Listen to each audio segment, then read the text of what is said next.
Hey, what's up guys, Tommy here, back again with another video. Today we are going to be rating my Enduro e-bike. We're going to be rating it out of 100 points using 10 different categories which are listed right here. If you haven't already, make sure to hit that like button, subscribe, and leave a nice comment down below so that more people can continue to see great videos like this. Without further ado, let's get right into it. Now for an e-bike that puts out 11 kilowatts of power, it better not disappoint, and this one does not. It's able to reach a top speed of around 60 miles per hour, which for an e-bike is absolutely incredible. Acceleration, on the other hand, is a bit lackluster from 0 to 10 miles per hour, as is typical with most hub motors. But once you reach that mid-range, the acceleration just takes off. It's super fast and you can really feel the bike begin to pull. The bike is an excellent performer, super fast, super fun, but because of its low range acceleration, I'm going to give it a 7.5 out of 10 for performance.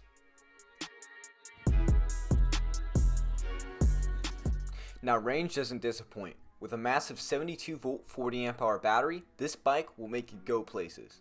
My last video before this one was a range test where I got 30 miles only using half of the battery. Now, I must keep in mind the battery range does drop off as the battery gets lower, but nonetheless that is still impressive, and you can expect anywhere from 40 to 50 miles using this bike. Now considering that this bike puts out 11 kilowatts of power, that type of range is very impressive, so I'm going to give this bike a 7 out of 10 for range.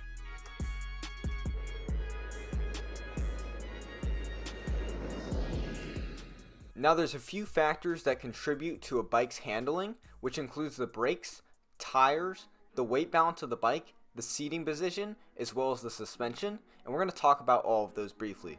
Now the tires that came with my motor and controller kit are definitely a great contributor to the handling of this bike, especially on road.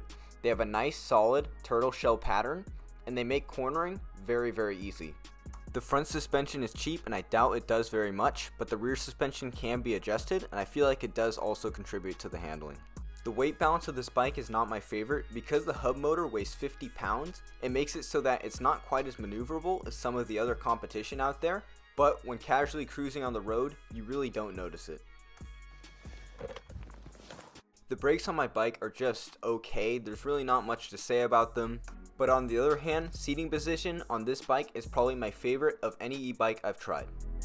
So overall, I'll give handling a solid 5 out of 10.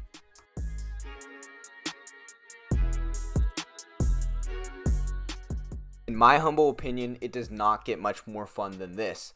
The bike is very fast, it has great range, and it's very comfortable cruising in those mountain roads. People love the bike and love to talk about it with me, so that's why I'm going to give this bike a very respectable 9 out of 10 for fun factor.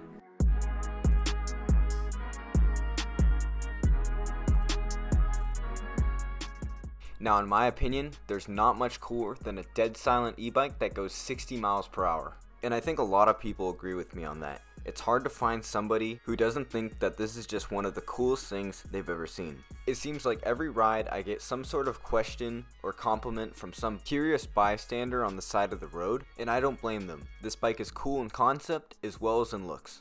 And that's why I give this bike another 9 out of 10 for cool factor. Now versatility in a bike is when you can take it both off-road and on-road. Use it for fun and also commuting.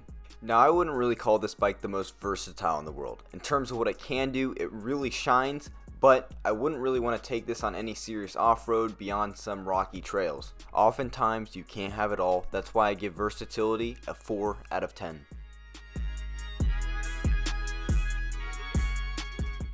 Now on to looks. I'm about a 10 out of 10. As for the bike, it's a pretty good looking bike. Alright, so I can't really say anything bad about the looks. After all, I was the one who designed how this bike would look. I did it how I would have wanted it. Even then, there still are a few things that I wish could have looked a little bit better on it, so that's why I'm going to give it a 6 out of 10 for looks.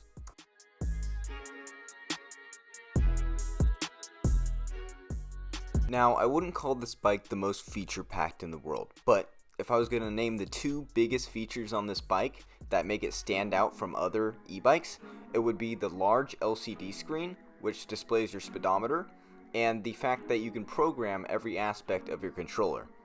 So it's not exactly a very feature-packed bike, but because the features that it does have stand out a lot, I'm going to give it a respectable 5 out of 10.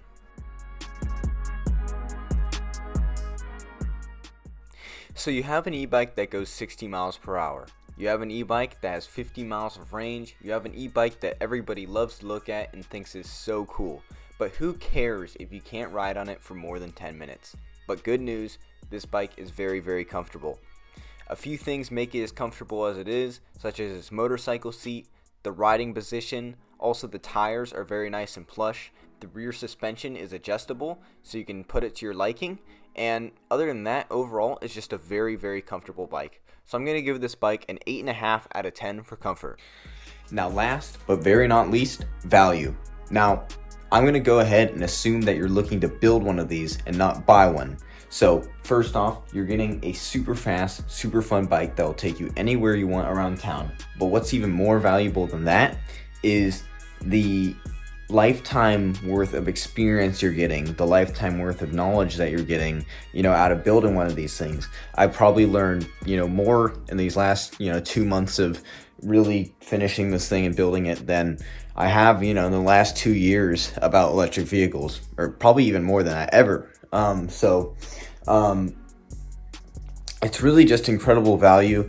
So honestly, I'll give it a 10 out of 10 for value. But even then, if you're not building one, then, for around, $3,000 to $4,000, you're getting a great bike. So 10 out of 10 for value.